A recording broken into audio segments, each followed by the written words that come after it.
BJP का आरोप और मिथ्या आरोप लगते रहते हैं भैया, ये आरोप सब लगते रहते हैं। अगर केजरीवाल ने घर बनाया है, चलो उसने 52 करोड़ का घर बना लिया, सिर्फ बात 52 करोड़ की तो है, और आप नेताओं पे देखो तो लाखों करोड़ों का है। लेकिन ये भी तो मैं कह दूं इसमें अरविंद केजरीवाल ये भी कहा है कि मैं अपनी जब तक मैं अपने सत्ता में आऊँगा तो मैं ना बीजेपी से समर्थन मांगूंगा, ना कांग्रेस से समर्थन मांगूंगा, मैं किसी से भी समर्थन मांगूंगा। चाहते हो कि जब इसके बाद भी वो जब सत्ता में आए तो वो कांग्रेस की सहमति से ही वो सरकार बनाई थी दिल्ली में 45 दिन में जब गिर गई थी। इसके बाद अभी गठबंधन में कांग्रेस के साथ महागठबंधन में वो सबके साथ अलायंस में मिलकर वो सरकार बनाया है। तो इसके बारे में क्या कहेंगे? भैया देखो, दिल्ली में जो उन्होंने सरकार बनाई थी अपने दम पे बनाई थी। पंजाब में ये बात सही है, पंजाब में भी जो सरकार बनाई थी तो ये बात सही है, नहीं ये बात सही है कि वो कांग्रेस की सहमति से सबसे पहली बार सरकार बनाई थी आम आदमी पार्टी। हाँ, ये सही है। तो सेकंड बार वो भी जो वादा किया था, नहीं मैं ये नहीं कह रहा हूँ कि ये जो बातें था ना वो सच्ची है जो मैं बोल रहा हूँ आपको, लेकिन आपको कहना है कि ये जो सरकार बनाया था सहमति से ही बनाया था, ना कि वो, लेकिन वो वादा किया था, वो पूरा दिल्ली की जनता को वादा किया था कि मैं एक जमीन नहीं लूँगी, ये मेरा पूरा जितना भी स्ट्रेटेजी है उनका कुछ भी वो वादे करके जनता से वोट मांग के वो आगे सहमति से वो दिल्ली से। हाँ, तो भैया जो वादे किए थे, आप ये देखो ना, उन्होंने वादा किया था कि हम अच्छी शिक्षा भी देंगे। मैंने देखो 2014 में भी वोट डाला, जीत गया। उसके बाद फिर 2019 में भी डाला, तब भी जीता। अभी 6 महीने पहले एमसीडी के चुनाव हुए थे, जब भी डाला तो जीत गया। काम गिनाने की बात ही नहीं है भैया, वो जीत रहा है। जो जीत रहा है उसको काम गिनाने की जरूरत नहीं पड़ती है। तो लेकिन जो बड़े बड़े वादा करके जो जिस तरह से खुलासे हो रहा है, तो उसके बारे में आप क्या कहेंगे? कौन सा वादा बताओ ना, कौन सा जब वादा झूठा हुआ है? अभी आपको बताया ये वाला गाड़ी नहीं लेंगे, सिक्योरिटी नहीं लेंगे। अच्छा, आप क्या तो भैया जो है वो मोदी मीडिया हो गई है, वो सिर्फ मोदी करती है और कोई बात नहीं है। अच्छा, मैं कहना चाहूँगा इस बार आपको क्या लगता है दिल्ली में किसका सरकार बनेगा? भैया दिल्ली में तो अभी आप भूल जाओ 20-25 साल तक, जब तक अरविंद केजरीवाल यहाँ रहेगा पार्टी में, जब तक यहाँ पे आम आदमी की सरकार ही बनेगी। दिल्ली की सरकार बनेगी तो पूरा। अच्छा, केंद्र में किसको देखते हैं? केंद्र में भैया अभी तो फिलहाल मोदी जी की है और मोदी की रहेगी। आप मोदी जी को कैसे देखते हैं? अब बनेगा उन्हीं का सरकार। पता है ये 9 सालों में मोदी जी का क्या स्ट्रेटेजी है? उन्होंने भैया देखिए, सबसे पहले तो उन्होंने भ्रष्टाचार फैलाया, एक मस्जिद तोड़वा के उन्होंने मंदिर बनवा दिया। उन्होंने मंदिर बनवा दिया, 2024 में जीत जाएंगे।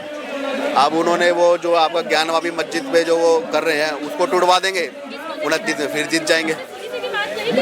तो ये बस वही है, सेकुलर है हमारे में, सेकुलर वो करना नहीं चाहते हैं, वो हिंदू मुस्लिम कर रहे हैं। कब तक दबाया जाएगा मुसलमानों को?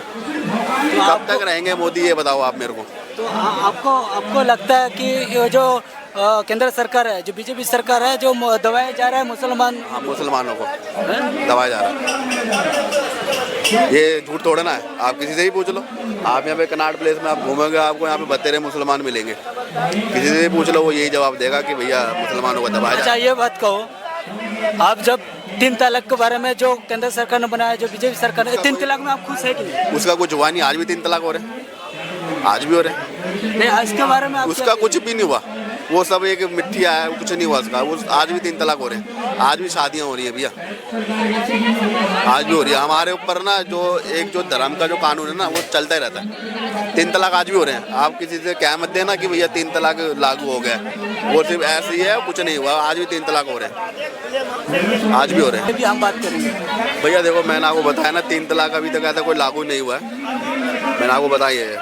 और रही भैया देखो, मैं बताता हूँ आपको, अभी इन्हें क्यों बुला रहे हो, ये बीजेपी वाले हैं, ये यहीं रहते हैं, ये बीजेपी को सपोर्ट करते हैं। आप माइक मेरी तरफ रखो ना, आप क्यों जब मेरे से बात कर रहे हो तो आप इनके पास क्यों जा रहे हो? जी, मैं आपका बात सहमत हूँ।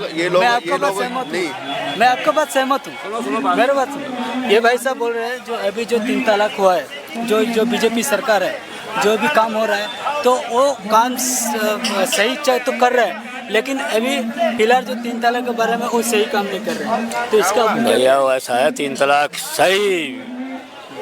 एक सही राय थी, एक धर्म के लिए जहाँ की एक महिला को तलाक तलाक तलाक बोलने के बाद उसको अपने से अलग कर दिया जाता था, उसका जीवन से खिलवाड़ होता था। आप सुन लो, आप विपक्ष की बात नहीं सुनता, अभी ये बात सुनो, कोई भी विपक्ष की नहीं सुनता। अभी देखो इसमें बोले, सुनो 2 मिनट सुनो, कोई बात नहीं, 2 आप मिनट सुन लीजिए। तो ये भाई साहब ने कह रहे थे कि ये कह रहे थे कि अभी जो बीजेपी सरकार है तो अभी जो मुसलमान के लिए कोई भी काम नहीं कर रहा है। जो ऐसा ये बेवकूफ़पने की भी बात है। अगर भारतीय जनता पार्टी आज काम कर रही है तो वो सभी को साथ लेकर के सबका साथ सबका विकास बोलती है। इसका मतलब ये नहीं कि एक एक आदमी का कंधा पकड़ा है, चलो भाई मैं तेरा विकास करूंगा और इसका नहीं करूंगा, ऐसा कुछ नहीं। ये बेवकूफ़ लोगों की चलाई हुई कहानी है। अगर एक हिंदू को कोई चीज कोई योजना का लाभ मिलता है तो वहाँ मुसलमान को भी मिल रहा है, सिख को भी मिल रहा है, ईसाई को भी मिल रहा है, सबको मिलता है, कौन कह रहा नहीं मिलता। ये बेवकूफ़ लोगों की चलाई हुई कहानी है कि और लाभ उठा रहे हैं लोग और विरोध कर रहे हैं। तो ऐसे भी भ्रष्ट लोग हैं जो कि लाभ भी उठा रहे हैं, उसका विरोध भी कर रहे हैं। तो ऐसी कोई सरकारें नहीं होती जिसमें जाति और धर्म बांटा जाए कि इतनी चीजें मैं इसको दूंगा। अगर कोई योजना निकालता है तो वो सभी के लिए बराबर होती है, सबको मिलती है और आज सबको मिल रही है। अब से पहले ऐसा होया तो मुझे जानकारी नहीं, लेकिन आज की तारीख में सबको बराबर होता है, जिसका हिसाब किताब होता है। ये भाई साहब बोल रहे हैं कि जब केंद्र सरकार आया है, जब बीजेपी सरकार है तो अभी भ्रष्टाचार ज़्यादा बढ़ गई है। ऐसा मेरी बात सुनिए, आदमी कुछ भी बोलता है, हैं? यो तो देश इतना भ्रष्ट है, कितना भ्रष्ट है। यहाँ ऐसे ऐसे भ्रष्ट लोग हैं। एक स्वर्ण पद पे बैठा हुआ है, उच्च पद पे बैठा हुआ है, यानी कि प्रधानमंत्री और राष्ट्रपति को भी माँ तक की गालियाँ दी जाती है, हर प्रतिदिन दी जाती है। लेकिन हमारे प्रधानमंत्री इतने महान हैं, फिर भी चुपचाप कानों पर हाथ धर के सुनते रहते हैं। किसी का विरोध नहीं किया आज तक, लेकिन विकास देश का किया और विकास देश को ऊपर उठाने का काम किया। यहाँ तक की बात, आज 18 से 20 घंटे काम करते हैं देश के हित में, आज तक किसी प्रधानमंत्री ने किया। तब से प्रधानमंत्री बने आज तक एक छुट्टी नहीं है, एक भी छुट्टी नहीं ली गई। ऐसे प्रधानमंत्री हुआ आज से पहले? हुआ क्या? विदेशों में यानी कि एरोप्लेन में अपनी नींदें पूरी करी, लेकिन इस देश का भला चाहा, इस देश की जनता का भला चाहा। हर तरह की जनता है, कोई विरोध करती है, कोई तरफदारी करती है, लेकिन शर्मनाक बात यह है, कौन सी शर्मनाक बात है कि आदमी को पता होते हुए और उसको गलत ठहराए। तो सुन तो लो मेरी पूरा सेंटेंस सुनो करो। मैं ये कहूँगा जैसे यहाँ पे हमारे देश में हिजड़े होते हैं, हिजड़े वे नहीं होते जब पता होते हुए उसका विरोध करते हैं, हिजड़े असली वे होते हैं। मैं ये कह रहा हूँ, सच्चाई का सामना ना कर सके, सच्चाई की तरफदारी ना कर सके तो बड़े सबसे मैं नहीं, हिजड़े वे होते हैं, हिजड़े वे नहीं होते। अभी एक बयान आया है, अभी एक मध्य प्रदेश से कमलनाथ जो है उदी कमलनाथ ने जो मुस्लिम भाइयों को बोला है कि अगर आप हमें वोट दे तो हम तुम्हें मस्जिद और आपको 3 तलाक बारे में हम सोचेंगे, लेकिन इसके बारे में आगे नहीं फैलाना चाहिए। भैया पत्रकार महोदय, मैं हूँ एक अनपढ़ और गंवार आदमी, उठा टेक के मैं एक देसी भाषा में बात बताऊंगा। अरे हम तो यूँ कह रहे कि तू अपनी छोरी दे देना, उसे कौन रोक रहा है तुझे? अरे मुसलमानों ने तू अपनी छोरी दे दे, कौन रोक रहा है? स्वतंत्र देश है, किसी को कोई रोकता है? अगर एक जिम्मेदार व्यक्ति इस बात को कहता है कि भाई मुसलमान भाई सारे आ जाओ, हम तुम्हें ऐसा करेंगे, तो ये दंगे कराने वाली बात होती है। जैसे आज से पहले यानी कि 2014 से पहले राम मंदिर और बाबरी मस्जिद को आड़ बना करके हिंदू मुस्लिम के दंगे कराते थे ये लोग। आज 9.5 साल से एक दंगा तो नहीं पूरे भारत के अंदर हिंदू मुस्लिम का। क्यों नहीं है? क्योंकि उसका निर्णय हो चुका, उधर राम मंदिर बन रहा, उधर उनकी मस्जिद के बारे में सोच रहे वे लोग। तो उनकी जिनमें राजनीति की रोटी सीख रही थी दोहरीकरण की राजनीति कर रहे थे, वो खत्म हो गया। आज उनके साथ पास में कोई मुद्दा नहीं, अब नए किससे ला रहे? अरे ये जनता है, सब समझती है। हमें पता है एक डाल पर उल्लू बैठा है और दूसरी डाल पर तोता। कैसे बोल रहा हूँ मैं? सुन तो लो, एक डाल पर उल्लू बैठा, एक डाल पर तोता। जनेऊ पहनकर भारत जोड़ने निकला फिरोज खान का पोता, यानी कि जनेऊ भी पहन रहा, फिरोज खान से के संबंध भी है, उसके पोता भी है उसका। अब उसको हिंदू कहेंगे या मुस्लिम कहेंगे, क्या कहेंगे उसको?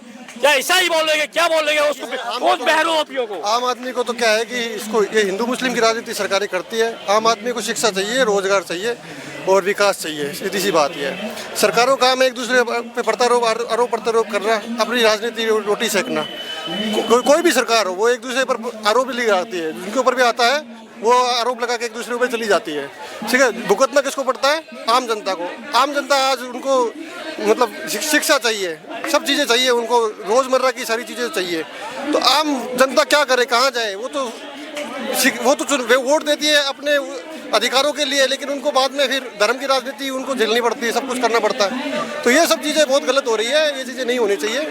और मैं तो यही कहता हूँ कि ये धर्म की राजनीति की वजह से पोलराइज हो रहा है सारा सब कुछ, सिस्टम का बहुत ज़्यादा हो रहा, नुकसान हो रहा है सब तरह से। अभी जो फिलहाल जो आप 9 सालों में दिल्ली की जो सरकार को आप कैसे देखते हैं? दिल्ली की सरकार के सर देखो, मैं तो दिल्ली का अभी भी आया हूँ, मैं तो दिल्ली के हिसाब से तो नहीं पता मुझे, लेकिन जहाँ तक मैं तो राजस्थान का हूँ, मैं तो सुनता हूँ कि भाई केजरीवाल सरकार बहुत अच्छा काम कर रही है। और बाकी सरकारों के मुकाबले तो केजरीवाल सरकार बहुत एक्टिव है और काम कर रही है अच्छा। बाकी देश की बात करें तो देश की सरकारों में तो सर ऐसा ही है नॉर्मली। केंद्र सरकार के हिसाब से देखा जाए तो ये 9 सालों में 10 सालों में तो देखो ना कोई बड़े बड़े मुद्दे लेके आए थे, महंगाई का भी लेके आए थे मुद्दे, और शिक्षा का भी लेके आए थे, रोजगार का भी लेके आए थे। बहुत बड़े मुद्दे जो आम जनता से जुड़े हुए हैं वो सब मुद्दे लेके आए थे। बट उन मुद्दों के हिसाब से मुझे नहीं लगता कि कोई काम हुए, वो सारे मुद्दे साफ हो गए। काम तो मुद्दों के हिसाब से तो काम हुआ नहीं है। बाकी आप अपना महिमा मंडन करते रहो, आरोप प्रत्यारोप लगाते रहो, उनका कोई मतलब नहीं है। बस मेरी बात ही है, मतलब ये है। राजस्थान की बात कर रहे भाई साहब, राजस्थान महिला क्राइम पे नंबर 1 है। और वहाँ के बेशरम सीएम क्या बोलते हैं? वहाँ के बेशरम सीएम बोलते हैं मर्दों का प्रदेश है। ये बात कर रहे, तारीफ कर रहे हो सीएम की, वो भ्रष्ट सीएम की। तो मैं ये कह रहा हूँ कि जहाँ आवश्यकता है एक सच्चे आदमी की, वहाँ आना चाहिए। इस देश को आवश्यकता है माननीय नरेंद्र मोदी जी प्रधानमंत्री जी की, तो वे आएंगे, डंके की चोट पे आएंगे, कोई रोकने वाला नहीं उनको। फिर दूसरी बात क्या है, आदमी के काम बोलते हैं। इन लोगों ने इस देश को खोखला किया, आज तक खाया, भ्रष्टाचार कराया, गुंडागर्दी कराई, पत्थरबाजी कराई, आतंकवाद कराया, सारे की सारा चीजें कराई इन्होंने। लेकिन अगर विकास हुआ तो वो मोदी जी ने किया। एक गरीब के बारे में सोचा तो वो मोदी जी ने सोचा। आज ये कभी उठा के ले आते हैं मुद्दा के दलित को परेशान है, ये परेशान। अगर दलित को दिया क्या इन्होंने? इस्तेमाल किया दलित को, कैसे इस्तेमाल किया? उसको वोट बैंक बनाया गया, उसको इस्तेमाल किया। आज तक उसको कोई सम्मान किया? अगर यहाँ सबसे सौन पद पे बैठती है, राष्ट्रपति पद पे बैठते हैं, तो वो दलित महिला बैठी है आज, और आज से पहले भी दलित ही थे रामनाथ कोविंद जी। तो उन दलितों को सम्मान भी माननीय नरेंद्र मोदी जी ने दिया। और दूसरी बात, अगर अंबेडकर भवन बनाने की में किसी की हिम्मत थी और मंत्रालय बनाने की हिम्मत थी, तो दलितों को वो नरेंद्र मोदी जी ने किया। इनसे पूछिए कि देश के राष्ट्रपति का रोल क्या है, पूछिए जरा। भैया देश के राष्ट्रपति का रोल, इनके पास में मुद्दे तो कुछ है नहीं। देश के राष्ट्रपति का क्या रोल है? कल ये आवाज उठाया देगा उनको इस उसमें बात सुनो, एक मिनट। जहाँ देश शुरू होता है वहाँ राष्ट्रपति का कोई सवाल नहीं आता। सवाल कुछ और चल रहा है, एक राज्य से चल रहा है, राजस्थान से बात चल रही है। इस भाई साहब को कहना है जो 9 सालों में अभी जो दिल्ली केजरीवाल ने सबसे अच्छा काम किया है, तो आपको इसके क्या कहना है? भैया सबसे अच्छे काम किए केजरीवाल ने, पक्की बात है। देखो इनकी जमुना साफ करा दी, आज झागों से भरी हुई है, बदबू मार रही है। अब छठ पूजा नजदीक, सुन तो लो, छठ पूजा नजदीक में वे भक्त लोग क्या करेंगे? क्या केजरीवाल की प्रशंसा करेंगे या उसके जूते मारने की बात करेंगे? सबसे पहला मुद्दा था, सुनो। फिर दूसरी बात, इस दिल्ली को झीलों का शहर बनाने की बात की थी। वो झीलों का शहर पहली बारिश में हुआ, 1 घंटे की बारिश में, 1-1.5 घंटे की बारिश होती है, पूरी दिल्ली में पानी जलमग्न हो जाती है दिल्ली। और जमुना खतरे के निशान से 3 मीटर ऊपर बहती है। ये काम किया। जहाँ शिक्षा की बात आती है, उस शिक्षा पे कोई नई बिल्डिंग नहीं बनाई आज तक। फिर दूसरी बात, जहाँ 1100 रुपये प्रति बच्चा यूनिफॉर्म के मिलते थे, आज 600 रुपये मिल रहे हैं उस बच्चे को। जहाँ नोट्स बुक उसको फ्री मिलती थी, आज उसको नोट भी खत्म कर दी गई। जहाँ बुकें मिलती थी, उनमें से बुकों के आधे से अधिक खत्म कर दिया गया। फिर दूसरी बात, नहीं बात सुनो, अगर कोई चीज फ्री मिली तो यहाँ एक पे एक शराब फ्री मिली, उन बच्चों के बैग के अंदर से भी मिले। फिर दूसरी बात क्या है, अगर मैं दिल्ली में रहता हूँ तो अगर मेरा सीएम गलत करेगा तो मैं उसका विरोध करूंगा। क्या गलत करता हूँ? आपका पॉइंट आउट रख सकते हैं। अभी जो शराब को घोटाले की जो बात की, जो अलग कोई घोटाला नहीं है शराब का। क्या घोटाला बताइए तो मुझे, क्या घोटाला है शराब का? एक शराब 1+1 दी गई है तो उसमें क्या घोटाला हो गया?